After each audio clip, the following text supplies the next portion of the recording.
Bem-vindos ao programa Grupo Familiar. Eu sou a Estela. Nesses próximos minutinhos, nós estaremos juntos para falarmos da Palavra de Deus. As maneiras de você participar vão estar passando aqui embaixo. E, claro, você vai ouvir e vai praticar a Palavra de Deus. E, com certeza, nessa semana, você vai ter vitórias na sua vida. Eu não estou sozinha. Aqui ao meu lado, eu tenho os meus amigos, que eu vou deixar aqui eles se apresentarem. Carol. Olá a todos, eu sou a Carol, muito prazer. É um prazer estar convosco neste dia, neste grupo familiar. Então, agora eu começo por meu outro lado. Ritinha, tudo bem? Tudo. É a nossa pianista de hoje, glória a Deus. Lucas. Olá, eu sou o Lucas e realmente vai ser um grande prazer estarmos reunidos aqui neste grupo familiar. E temos a certeza que hoje vamos sair daqui muito abençoados porque vamos ouvir a palavra de Deus. É isso aí, eu quero convidar todos a ficar de pé. A Bíblia fala assim: tudo quanto tem fôlego, louva ao Senhor, celebrai com júbilo todos os moradores da terra, porque Deus habita no meio do louvor do seu povo. E é isso que nós vamos fazer agora, louvar a Deus aqui, mas também aí na sua casa. Um sacrifício de louvor. Um sacrifício de louvor trazemos à casa do Senhor. Um sacrifício de louvor trazemos à casa do Senhor. Te oferecemos com amor um coração agradecido. Te oferecemos com amor um coração arrependido. Mais uma vez, um sacrifício de louvor trazemos à casa do Senhor.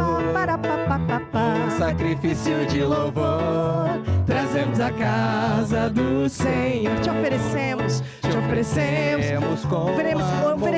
ao nosso Deus louvor, amor, a nossa atenção. Te oferecemos com o nosso melhor, um coração arrependido. Senhor Deus, os céus fizestes e a terra com seu grande poder. Senhor Deus, os céus fizeste e a terra com a sua. Mais uma. Senhor Deus, os céus fizestes e a terra com seu grande poder. Pararapapapa, Senhor Deus, os céus fizestes e a terra com suas mãos. Nada é impossível pra ti. Nada é impossível pra ti. Grande Deus forte, em obras e conselhos, nada mesmo nada mesmo nada é impossível pra ti. Nada é impossível pro nosso Deus. Não mesmo. Nada é impossível. Ó quão grande é o nosso Deus, ó quão grande é o nosso Deus. Ó quão grande é o nosso Deus. Os anjos lhe obedecem, céus e terra adoram. Ó quão grande é o nosso, poderoso é o nosso Deus. Poderoso é o nosso Deus. Poderoso é o nosso Deus. Os anjos lhe obedecem, céus e terra adoram. Ó quão grande é o nosso Deus. É isso aí! Glória a Deus. Sempre nós louvamos ao nosso Deus por tudo aquilo que Ele é, por tudo aquilo que Ele faz e por tudo aquilo que Deus ainda fará em nossas vidas. Não há palavras que cheguem para nós expressarmos o nosso amor a esse Deus. A Bíblia fala assim que as misericórdias do Senhor se renovam a cada manhã nas nossas vidas. Graças a Deus, porque Ele é rico em misericórdia, Ele é rico em compaixão. E com esse Deus, sempre nós temos uma segunda chance. E é essa gratidão, é esse amor, é esse louvor que nós expressamos, não só com as nossas atitudes, não só com as nossas palavras, em nossas orações, mas também com o nosso louvor. Amém? Deus está aqui. Deus está aqui. Aleluia. Tão certo como o ar que eu respiro, tão certo como a manhã que se levanta, tão certo como eu te falo, tu estás a ouvir.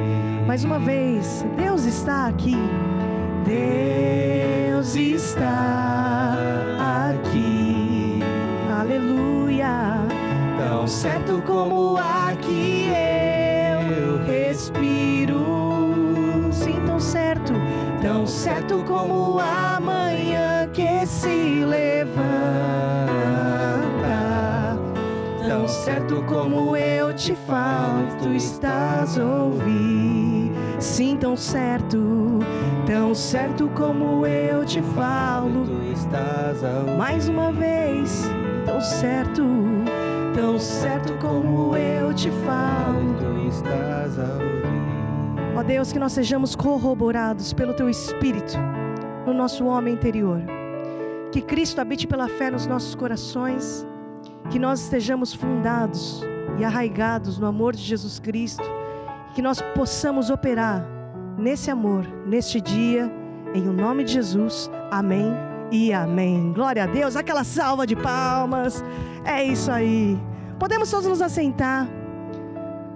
Como é importante nós louvarmos a Deus e termos esses nossos momentos com Deus. Não é verdade? E o grupo familiar serve exatamente para isso. Nós estamos aqui numa companhia tão boa e esse cheiro, esse ambiente, essa atmosfera, nós encontramos no lugar certo. Não é em qualquer lugar. Encontramos no lugar certo, que é o grupo familiar. É ou não é, Carol? É verdade. É muito bom estarmos juntos como uma família, ouvindo a palavra de Deus e podendo também compartilhar com você que está aí em casa também um pouco da palavra de Deus. É mesmo muito bom. Carol, onde é que você vê aí a importância do grupo familiar nisso mesmo que a gente falou, nesse ambiente propício para nós recebermos uma boa semente no nosso coração, né? E onde entra aí a importância do grupo familiar, na tua opinião? A Bíblia nos compara como árvores, não é? E toda árvore precisa ser alimentada, precisa receber da água, da seiva, para poder viver e dar frutos. E o grupo familiar serve justamente para nós termos essa seiva, para termos este alimento, para nos firmarmos sempre em Deus, em Jesus, na igreja. E principalmente para uma pessoa, por exemplo, que está começando a sua caminhada com Deus, não é? Nós chamamos os novos convertidos. É fundamental que ele esteja e faça parte de um grupo familiar para estar mesmo firme em Jesus, na palavra e na igreja. O bem mais precioso de Deus aqui dessa terra são as pessoas. E é impossível uma pessoa mudar assim da noite para o dia. Na verdade, essa transformação é de dentro para fora e vem de uma forma progressiva. E o acompanhamento é vital para que uma pessoa se transforme de convertido a discípulo de Jesus Cristo. E aí a importância do grupo familiar para firmar, transformar a vida de uma pessoa e, com certeza, mudar a pessoa primeiramente de dentro, lá dentro. E depois a transformação aqui fora acontece, né, Lucas? É verdade. Usando um exemplo, como se nós fôssemos bebês espirituais, digamos assim, precisamos ser cuidados. Do mesmo jeito que um bebê, ele não consegue se alimentar sozinho, ele precisa da ajuda ou da mãe, ou, por exemplo, de um irmão mais velho que cuide daquela criança que vai ensinando. Acontece conosco da mesma maneira. Então, nós, quando encontramos Jesus, vemos para a igreja, nós somos bebês espirituais que, no grupo familiar, vamos sendo ensinados aos poucos, em família, vamos aprendendo, vamos crescendo, e até chegar o momento em que nós também já somos os irmãos mais velhos e que estamos preparados para ajudar aqueles mais novos, aqueles que estão chegando e que são sempre muito bem-vindos para aprender a palavra de Deus aqui no grupo familiar. É isso aí, Lucas. Então agora eu vou falar de um outro tema. Eu vou falar sobre relacionamentos. Por quê? Porque muita gente nessa semana está chateado, está amargurado e está por aqui. E com certeza não é por causa da geladeira, não é por causa do piano. Algum dia o piano te ofendeu, Ritinha? Já te xingou, te falou boas verdades, não. que te deixou pelas tampas? Não. Nunca, né? E uma geladeira? Também não, né? A gente nunca fica tão irritado assim com um objeto. Não. Agora, vai falar de pessoas. Quando se trata de gente, quando se trata de pessoas, de atitudes externas de outras pessoas, tira qualquer um do sério. E nós temos que entender que a nossa luta não é contra pessoas. E nós temos que entender, em primeiro lugar, a ficar bem resolvido com a gente mesmo. Porque quando o nosso dedo está machucado, eu posso encostar na Carol, né? E vou falar assim, e a Carol me machucou. E aí eu posso encostar lá na Ritinha, e eu vou falar assim, a Ritinha me machucou. E vou encostar lá no Lucas, e o Lucas, o Lucas me machucou. Mas, na verdade, eles não me machucaram, o meu dedo é que está machucado. Então, na verdade, eu tenho que aprender, à luz da Bíblia, o que Deus fala a respeito desse assunto para eu estar curada. Eu ser feliz. Eu preciso ser feliz. E quando você ouvir as verdades de Deus nesta área, é porque Deus quer te fazer uma pessoa feliz. Então, o que a gente vai falar, Lucas? João 13, 34, 35, novo mandamento. O que Jesus fala? Então, um novo mandamento vos dou, que vos ameis uns aos outros, como eu vos amei a vós, que também vós, uns aos outros, vos ameis. E aí o 35 diz, e nisto todos conhecerão que sois meus discípulos, se amardes uns aos outros. Que interessante. As pessoas não vão saber que eu sou discípulo de Jesus pelo tamanho da minha Bíblia? Não é pelo tamanho da Bíblia. E nem pelo meu vocabulário evangeliquez, crentez. Nem pelo seu vocabulário crentez. Não. Carol, o que a gente aprende com esse versículo? Então, são as nossas atitudes, não é? Que vão, muitas vezes, pregar o evangelho. As pessoas vão reconhecer que eu sou um cristão verdadeiro se eu fizer aquilo que Deus diz. E, nesse caso, esse versículo fala para nós amarmos as outras pessoas como Jesus também nos amou. E como Jesus nos amou? Ele entregou a sua vida por nós, não é? Fez um sacrifício, o maior de todos os sacrifícios, Jesus fez por nós. E nós temos que copiar a Jesus, não literalmente, não temos que ir à cruz por ninguém, não é? Mas temos que fazer certos sacrifícios mesmo para, por exemplo, perdoar. Perdoar é um sacrifício, não é? Mesmo que se eu não estiver bem, e claro, como o exemplo da Estela, eu vou achar que toda a gente me magoa. Mas há casos também que as pessoas nos machucam para valer, não é? E não é fácil perdoar. Mas isso é um sacrifício, assim como Jesus fez algo que foi um sacrifício, nós também temos que fazer esse sacrifício de perdoar, de amar. E não é um amor do tipo do homem, um amor sentimental, mas é um amor mesmo de uma decisão. Jesus decidiu ir à cruz por nós, perdoar os nossos pecados. E nós também temos que decidir perdoar as ofensas e quando nos machucam ou nos ofendem. É verdade. Você falou uma coisa que é verdade, Carol, porque assim, não é a razão que nos leva para o céu. É o perdão. É a gente decidir fazer a palavra de Deus e é isso que vai nos levar lá para cima, não é? É verdade. Você pode ter a razão que for, mas na verdade a gente tem que muitas vezes deixar a nossa razão de lado e pegar no perdão. E esse é o nosso passaporte para o nosso destino. Amém? Amém. E agora eu vou falar de um assunto que todo mundo gosta. Vamos ver se eles sabem. Eu já falei isso na semana passada. Do que eu vou falar agora? Todo mundo gosta. O que é? Dinheiro. Comida. Não é. Mas pronto, também gostamos. Inclusive, estamos esperando o momento do convívio no grupo familiar. A nossa produtora tá enrolando a gente, tá bom? Só para falar, mas a gente perdoa. Por causa da palavra de Deus que a gente acabou de ouvir. Bom, vamos falar de dinheiro. E eu quero falar dos princípios de Deus nessa área, que é a área financeira. Porque se nós seguirmos os princípios de Deus na área financeira, nós vamos vencer. Vencer o mundo. E quando a gente fala vencer o mundo, é vencer esse sistema que escraviza a vida de uma pessoa, essa corrida dos ratos, onde a pessoa vive escrava. Vamos vencer as algemas que nós temos aqui dentro, porque muitas pessoas podem ter algemas aqui no pulso, mas ser livres aqui. Outras pessoas estão livres aqui no pulso, mas têm algemas aqui. São escravas. Escravas de crenças em relação ao dinheiro, mentalidade em relação ao dinheiro, e acaba se refletindo nas atitudes também. Você sabe que dinheiro é muito espiritual, dinheiro é muito emocional, porque o dinheiro revela aquilo que você tem lá dentro, aponta aquilo que você tem lá dentro, o muito dinheiro que você tem ou a falta dele, sempre vai pôr para fora aquilo que uma pessoa até tenta esconder. Dinheiro é espiritual porque uma pessoa gasta dinheiro naquilo que ama e com as pessoas que ama. Então, podemos dizer que dinheiro define muito bem as prioridades de uma pessoa. É ou não é verdade?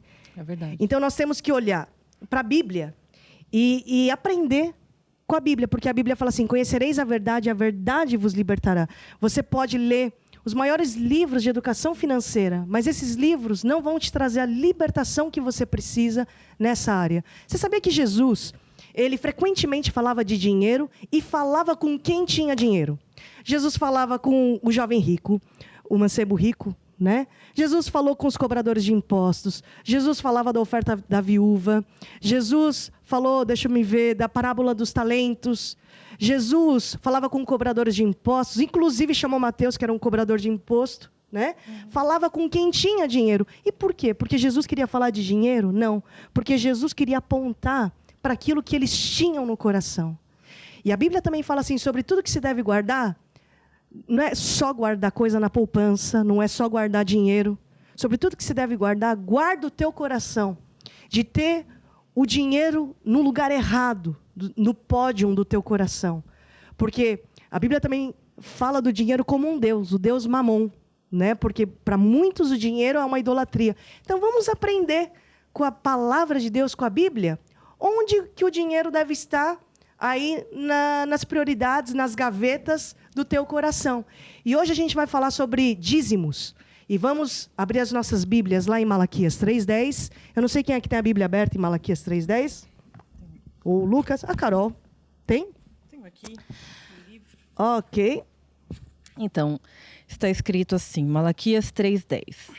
Trazei todos os dízimos à casa do tesouro, para que haja mantimento na minha casa. E depois fazei prova de mim, diz o Senhor dos Exércitos. Se eu não vos abrir as janelas do céu e não derramar sobre vós uma bênção tal, que dela vos advenha a maior abastança. E depois ainda no 11 diz, e por causa de vós repreenderei o devorador, para que não vos consuma o fruto da terra, e a vide no campo não vos será estéril, diz o Senhor dos Exércitos. E esse versículo 11 é mesmo interessante. Repreenderei o devorador. Tanta gente hoje, até antes do programa nós estávamos conversando disso, tanta gente hoje está sendo roubada por um devorador. Tanta gente trabalha e come pão de dores. Porque a Bíblia diz lá em Salmo 127, se o Senhor não edificar a casa, em vão é o trabalho daqueles que edificam. Se o Senhor não guardar assim, a tua cidade, se o Senhor não guardar a tua vida, se o Senhor não guardar a tua casa, em vão é o portão eletrônico mais caro. Em vão é o cachorro Rottweiler ou Pitbull que você vai comprar para deixar na garagem da tua casa. Não adianta. Você pode comprar o seguro de saúde mais caro do teu país. Não vai adiantar, porque Deus é que guarda a nossa saúde. Então, muita gente hoje come pão de dores. Até mesmo pensam que a solução está em sair do país ou está em sair da cidade. Por quê? Porque é um devorador que está na vida das pessoas, que roubam, destrói, é o ladrão que vem para roubar, matar e destruir. E hoje a gente vai aprender com ele. O que a gente aprende com esse versículo de hoje, Carol, Lucas, Ritinha? É que dízimo é uma chave. Dízimo é uma chave que abre a janela do céu e fecha a porta do inferno. Essa mesma chave abre as janelas das bênçãos. E essa mesma chave fecha a porta desse ladrão que vem para roubar, matar e destruir. É uma promessa de Deus. É ou não é, Carol? É isso mesmo. Esse versículo, não é? Esse princípio mostra um segredo que basicamente é quando nós honramos a Deus, não é? A honra tem muito poder. E quando nós honramos a Deus, colocamos Deus em primeiro lugar, tudo o resto, também é um versículo, não é? Tudo o resto nos é acrescentado. E se tratando da parte financeira também, quando nós, como a Estela falou, quando nós gostamos, amamos alguém, nós gastamos dinheiro, gastamos tempo, investimos, não é? Naquele relacionamento. E, claro, quando nós falamos que amamos a Deus e gostamos de Deus, não é só com palavras, é com atitudes também. E na igreja, na casa de Deus, nós temos a oportunidade de trazer os nossos dízimos e ofertas.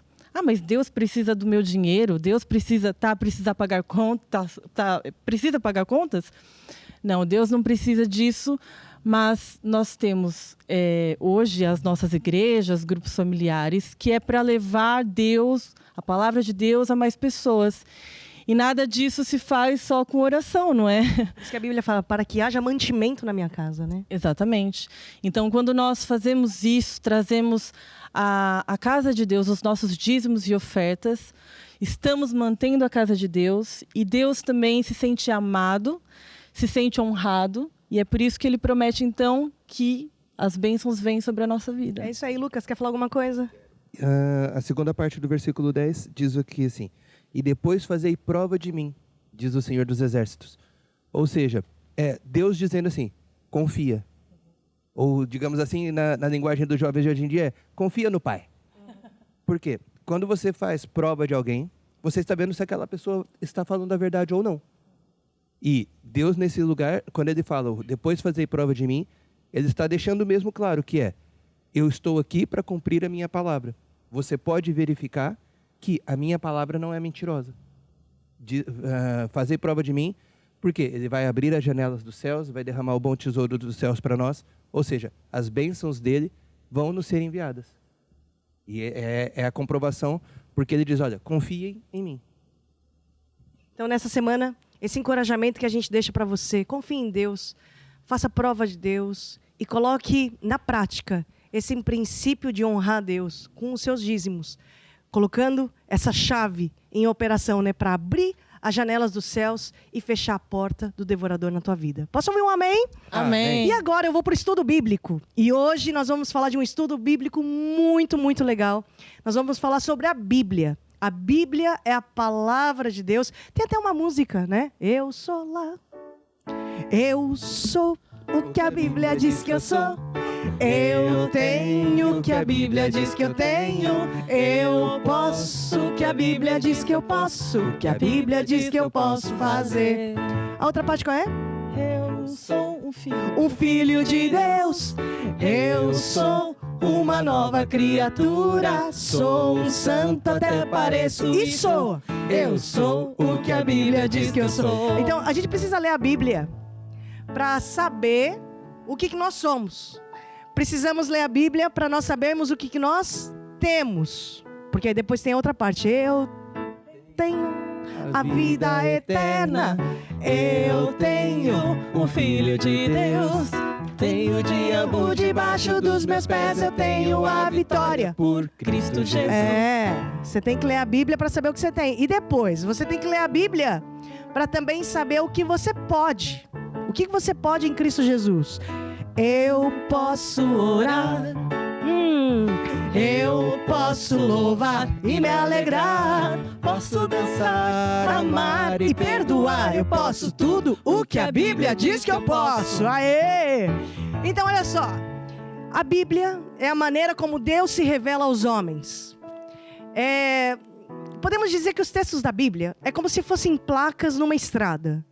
Você anda numa estrada e o motorista se baseia por essas placas para saber se está na contramão, se está virando para a direita e não podia ter virado para a direita, tinha que ter virado para a esquerda. Tudo isso para ele chegar no destino. Os textos da Bíblia, os versículos, é como se fossem essas placas de sinalização. O nosso destino é Deus. O nosso destino é o céu, meu irmão. O nosso destino é a nossa salvação. E nós temos que olhar para essas placas para saber chegar lá no destino. Quando você ora, é você falando com Deus. Quando você lê a Bíblia, é Deus falando com você. Então, como é importante nós falarmos da Bíblia? A Bíblia é a palavra de Deus. Para você crescer na graça e no conhecimento, como o apóstolo dizia, precisamos nos recorrer à palavra de Deus. Para você ter libertação na sua vida, conhecereis a verdade, e a verdade vos libertará. Para você estar alimentado no seu espírito, você vai precisar de ler a Bíblia, porque a Bíblia é o alimento. Lá em Lucas, não esse Lucas, o outro da Bíblia, diz assim: nem só de pão viverá o homem, mas de toda palavra que procede da boca de Deus. Então, é ou não é importante nós falarmos da Bíblia, gente? Sim. Sim. Sim. Mas tá aqui borocochô, tá muito... Sim! Depois é importante a gente saber manusear a Bíblia, sabe por quê? Porque não basta, ela tá animada aqui do lado. Olha, não basta, Carol, você só ouvir pregações, não basta você apenas ler livros, não é só isso. Mas você tem que saber manusear bem a palavra de Deus para saber confrontar aquilo que você ouve com aquilo que está escrito. Está aí a importância de você manusear bem a palavra de Deus. Bom, e depois, quanto mais você se interessar em ler a Bíblia, mais o Espírito Santo vai trazer revelação daquilo que está escrito. Porque você só vai ter revelação daquilo que você conhece. Se você desconhece, como é que você vai ter revelação? Né? Então, tem que buscar esse conhecimento. E o Espírito Santo coloca o óculos espiritual e você começa, olha lá, começa a ver aquilo que você não via. Mas é quando nós nos interessamos e lemos a palavra de Deus. Certo? Certo. Querem falar mais alguma coisa? Não? Posso continuar, Ritinha? Vamos conhecer a Bíblia? Você sabe que a Bíblia, a palavra Bíblia, significa uma coleção de pequenos livros. A Bíblia antigamente não era assim. Ela era uma coleção de biblos, ou biblion, ou seja, antes eram em rolos de papiro, e cada rolo era um livro. E aí a junção desses livros deu aqui a origem à Bíblia. Tanto é que na época de Jesus, a Bíblia não era impressa, ninguém tinha a Bíblia assim em casa. Você acha que as pessoas tinham um tablet em casa e baixavam o aplicativo lá no store e pagava lá no cartão de crédito, olha, é gratuito, né? É gratuito. A Bíblia é gratuita. A Bíblia é gratuita. Ou pegava lá o Wi-Fi com QR Code, né? Lá da lanchonete. Do lado lá dos 5 pães e 3 peixinhos. Aí pegava o QR Code. Vamos lá ver a Bíblia para pegar a internet. Não, meu irmão. A Bíblia era lida, era ouvida nas sinagogas, era lá o rolinho aberto de papiro ou de pergaminho. Papiro é papel, pergaminho é pele, né? Era aberto ali e ouviam a palavra de Deus. Então, hoje nós temos que dar valor, porque hoje a gente tem a Bíblia impressa, né? Você não anda com rolinho para cima e para baixo, está tudo aqui. Você ainda tem dispositivos onde você pode baixar a Bíblia, nem precisa pagar. Mas antigamente não era assim, não. Por isso que a gente tem que dar muito valor à Bíblia que a gente tem hoje. Agora, quem é o autor da Bíblia? Lucas, Deus. O autor da Bíblia é Deus. Mas foram homens inspirados por Deus. Exatamente, mas Deus inspirou homens para escreverem a Bíblia e eles escreveram exatamente como Deus deu a indicação, como Deus falou, como a história aconteceu, eles foram escrevendo para deixar tudo registrado de acordo com aquilo que Deus queria falar para o povo dele, independente de qual fosse a data e a época que fosse lida. Então, abre a tua Bíblia, Lucas, em 2 Timóteo 3,16 e lê para a gente o que está escrito aí, por favor.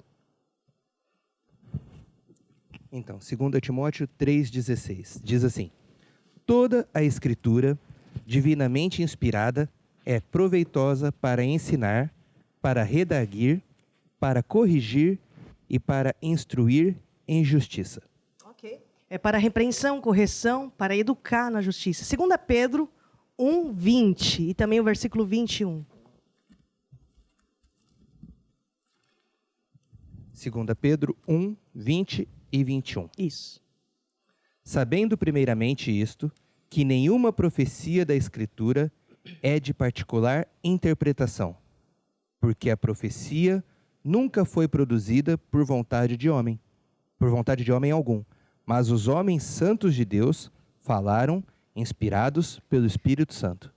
Homens que falaram inspirados pelo Espírito Santo. Sabe que quando nós consideramos acerca de como, por quem, em qual época a Bíblia foi escrita, realmente temos a prova que a Bíblia tem um único autor, Deus.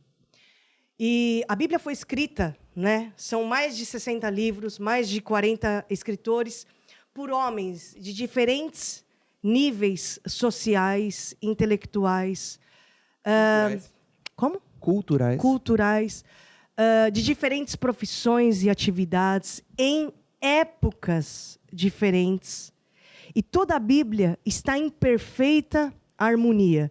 Temos Moisés, que era um príncipe. Temos o Josué, que era um comandante. Temos os pescadores, Pedro, Tiago, João, que eram pescadores, né?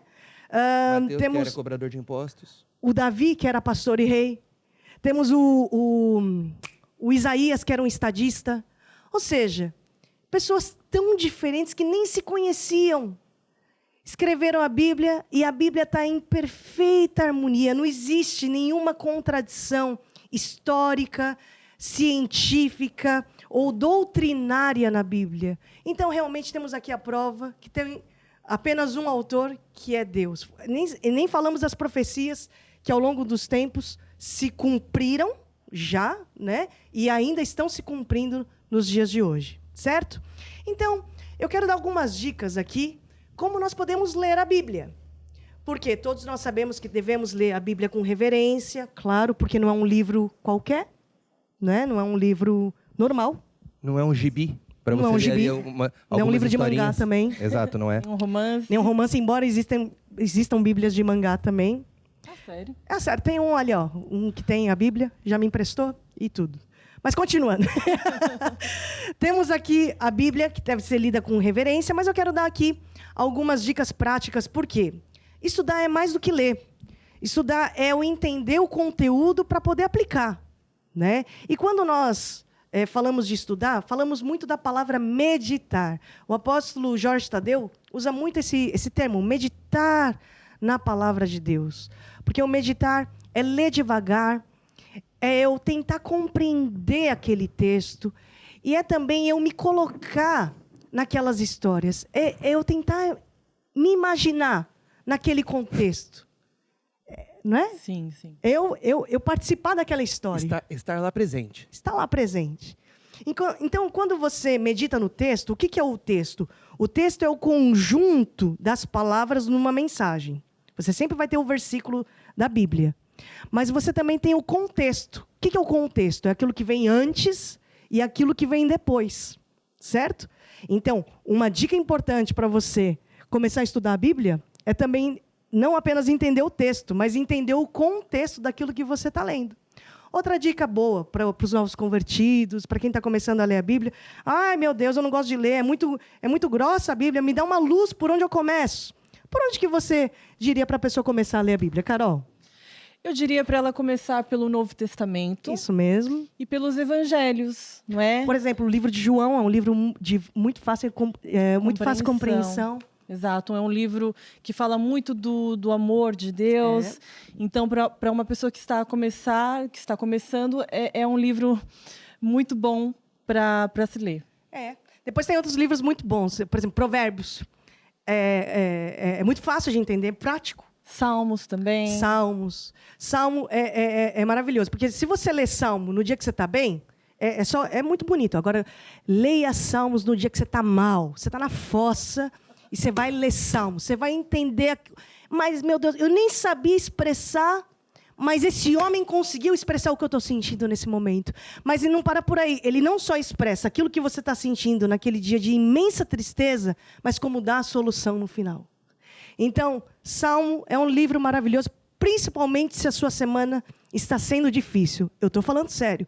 Se a tua vontade é ficar num quarto escuro, trancado, e não quer ver a cara de ninguém, porque tamanha é a tua tristeza e aflição, leia Salmos. Porque você vai encontrar um cara que conseguiu expressar e escrever toda a tristeza que você está sentindo nesse momento.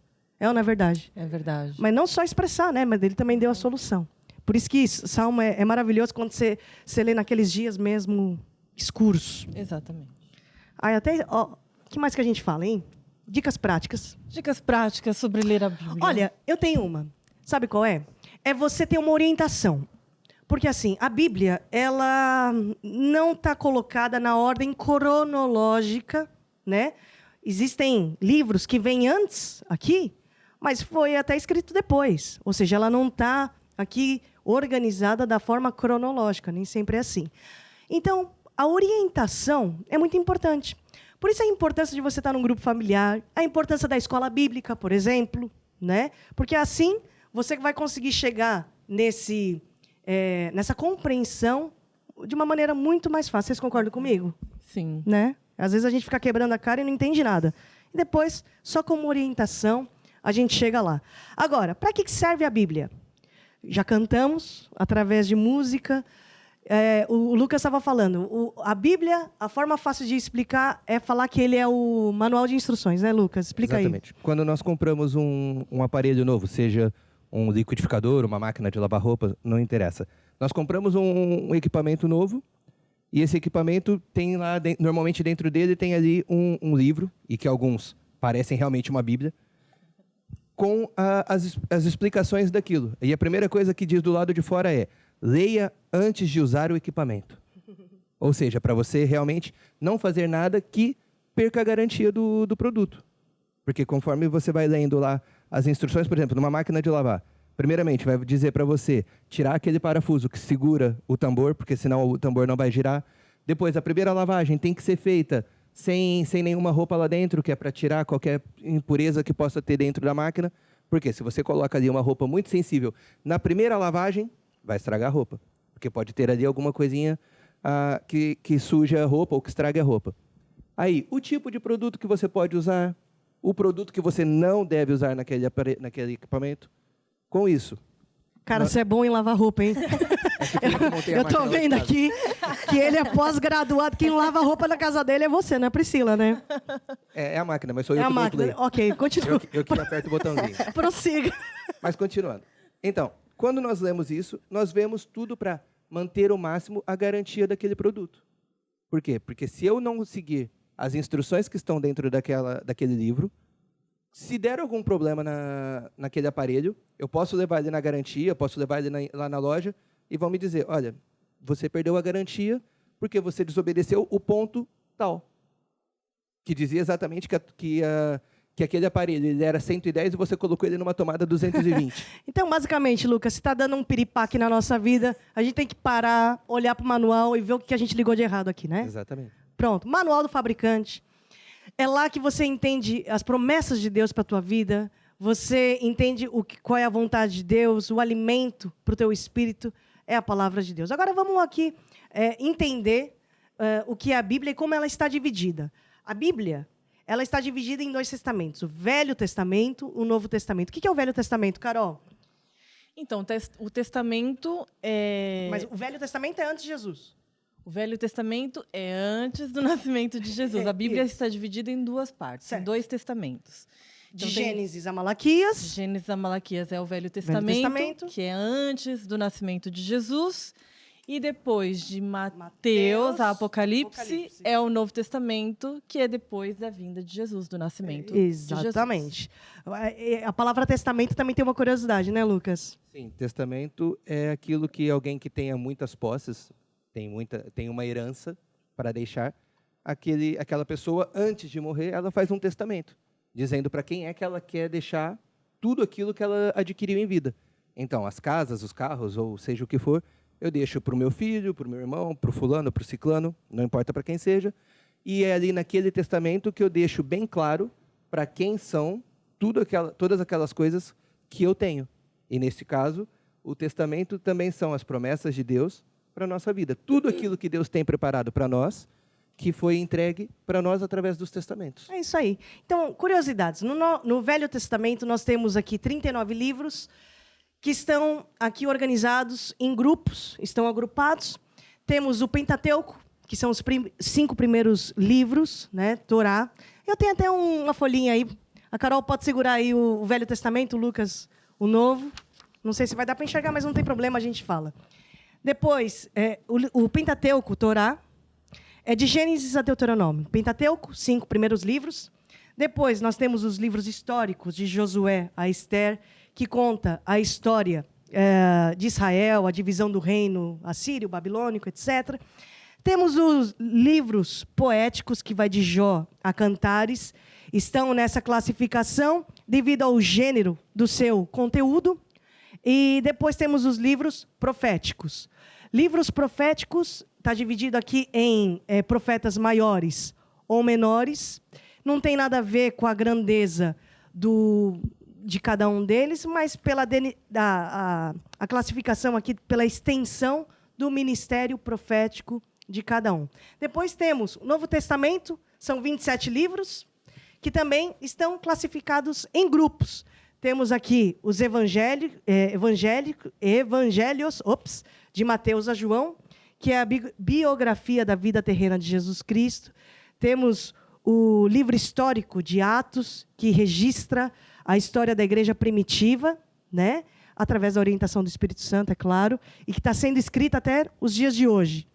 Depois, temos as epístolas. As epístolas. Pronto. Que são as cartas. Ou seja, contém as doutrinas da igreja. E aqui é interessante, por quê? Porque 9 dessas cartas são dirigidas às igrejas de Romanos a Tessalonicenses. Depois a gente tem 4 cartas que são dirigidas a pessoas, que é de Timóteo a Filemon. Depois a gente tem uma que é dirigida aos hebreus cristãos. Depois temos 7 cartas que são dirigidas de modo indistinto, que são chamadas as epístolas universais, que é de Tiago até Judas, e o livro da profecia, o livro das revelações, que é o Apocalipse. Isso é muito interessante de nós sabermos, né?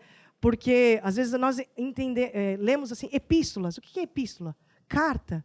Foi dirigida a quem? E por que é assim? Evangelhos. Do que se trata isso? Né? E aqui, eu quero terminar pedindo por Lucas ler 2 Coríntios, capítulo 3, versículo 2, porque hoje você é a Bíblia que muitas pessoas leem. E muito mais do que termos a Bíblia aqui, no papel, no livro, é importante nós tirarmos essa Bíblia do papel. E, por favor, Lucas, pode ler para a gente? 2 Coríntios 3, 2. 2 Coríntios 3, 2, diz assim: Vós sois a nossa carta, escrita em nossos corações, conhecida e lida por todos os homens, porque já é manifesto que vós sois a carta de Cristo, ministrada por nós e escrita, não com tinta, mas com o Espírito de Deus, com o Espírito do Deus vivo, e não em tábuas de pedra, mas nas tábuas de carne do nosso coração. Muito mais importante do que ter a Bíblia lá na prateleira é você ser a Bíblia que o teu marido lê, que a tua esposa lê, que o teu patrão lê. Você que tem filhos, teu filho pode não saber ler, mas você, mãe, é a Bíblia que os teus filhos leem. Você, pai, é a Bíblia que os teus filhos leem. Então, esse evangelho vai ser propagado através dessa epístola chamada Epístola Estela, a epístola de Rita Carmali, a epístola aqui da Caroline, a epístola do Lucas, 2 Lucas, primeira Lucas, segunda Lucas, do evangelho, né? E assim, nós vamos propagar o evangelho a toda criatura. Amém? E eu agora quero falar de 4 coisas tão importantes que você deve saber. A Bíblia diz lá em Atos que em nenhum outro há salvação. Todos nós cometemos falhas, pecamos, erramos, mas em Jesus nós temos a salvação. Jesus é o caminho, a verdade e a vida, e ninguém vai ao Pai a não ser por Jesus Cristo. Sabe, queira mudar porque a Bíblia diz assim, ó, arrependei-vos e convertei-vos, para que sejam apagados os vossos pecados. E para isso, Jesus Cristo veio, para desfazer o mal nas nossas vidas, apagar os nossos crimes. Todos nós temos uma ficha. E só esse advogado, só esse Jesus, é capaz de apagar os crimes que todos nós cometemos. Não existe nenhum justo sequer. Então, se é o teu desejo aceitar esse Jesus no seu coração hoje, eu quero te convidar a fazer essa oração comigo e vocês aqui no estúdio também. Fala assim comigo, ó Deus. Eu acredito que Jesus existe. Eu acredito que Jesus morreu na cruz para me salvar. Eu admito, eu falhei, me perdoa. E agora, Jesus, eu te recebo como meu Senhor e Salvador. Receba agora a minha salvação. E agora, Jesus, me ajude. Me ajude. Me ensina os teus caminhos. Ensina os teus caminhos. Guia a minha vida. Guia a minha vida. Amém Amém. e amém. E amém. Glória a Deus. E agora, seguimos em frente com esse Jesus que já nos perdoou, que já nos lavou de todo pecado. E agora nós vamos interceder. Carol, o que é interceder? Interceder é nós nos colocarmos no lugar de alguém em oração. É como um advogado de defesa que vai defender a causa de uma outra pessoa. E nós fazemos isso também na intercessão. Nós oramos por outras causas que muitas vezes não são as nossas. Oramos por um assunto, por vários assuntos. E é isso que nós vamos fazer agora, orar por alguns assuntos. É isso aí, eu quero convidar todos a ficar de pé. E hoje nós vamos orar pelos novos convertidos. Quem é um novo convertido? É uma pessoa que acabou de conhecer Jesus e entregar a sua vida a Jesus. Resolveu andar com Deus. É isso mesmo, uma pessoa nova, né? E nós, como irmãos mais velhos, vamos interceder, orar por essas pessoas. Nós aqui, você também aí. Fala assim comigo, ó Deus, Ó Deus, nós oramos pela vida dos novos convertidos. Agora só eu oro. Ó Deus, santificado seja o teu nome na vida de cada um deles. Venha o teu reino, seja feita a tua vontade. Perdoa as dívidas de cada um deles e guarda esses novos convertidos de toda tentação, de todo mal. Em nome de Jesus. Amém e amém. Glória a Deus. Caiam por terra. Caiam por terra agora os inimigos de Deus. Seja estabelecida a casa do Senhor. Mais uma vez. Caiam por terra agora os inimigos de Deus. Seja estabelecida a casa do Senhor. O Senhor é Deus. O Senhor é o Deus que salva, Que cura e santifica. Ele é quem nos dá de novo a vida. O Senhor é Deus. O Senhor é o Deus que salva, Que cura e santifica. Ele é quem nos dá de novo a vida. Caiam por terra. Caiam por terra agora Os inimigos de Deus. Seja estabelecida a casa do Senhor. O Senhor é Deus. O Senhor é o Deus que salva, que cura e santifica. Ele é quem nos dá de novo a vida. Glória a Deus! Nós temos esses novos convertidos firmes em Jesus, na palavra e na igreja. Posso ouvir um amém? Amém. Durante a semana, quando você se lembra de uma pessoa, de um amigo teu aí do grupo familiar ou da igreja, ore por ele. Interceda também em casa. Não espere pela igreja ou pelo grupo familiar. Ora você também aí na tua casa, porque isso é muito importante. É Deus aí te dando um chacoalhão para você orar por essa pessoa, certo? E agora, nós estamos terminando o grupo familiar. Mas semana que vem tem mais. E eu quero agradecer a presença de cada um de vocês, Carol. Muito obrigada pelo convite. É um prazer estar aqui. E até a próxima. Até a próxima, Ritinha. Até a próxima. Lucas. Então, até a próxima. E convido a todos a continuarem conosco, a assistir a nossa programação. Você pode se informar sobre toda a programação no nosso site. Pode ver toda a programação do nosso canal. E também a morada, o endereço das igrejas, onde você pode frequentar uma igreja Maná. E com Jesus sempre temos vitória. Temos vitória, temos vitória no nome de Jesus. Aleluia! Temos vitória no nome de Jesus. E todo mal vai embora da segunda, da terça, da quarta, da quinta, da sexta, do sábado, do domingo. Glória a Deus. Tchau, tchau. Deus abençoe. Até semana que vem. Temos vitória.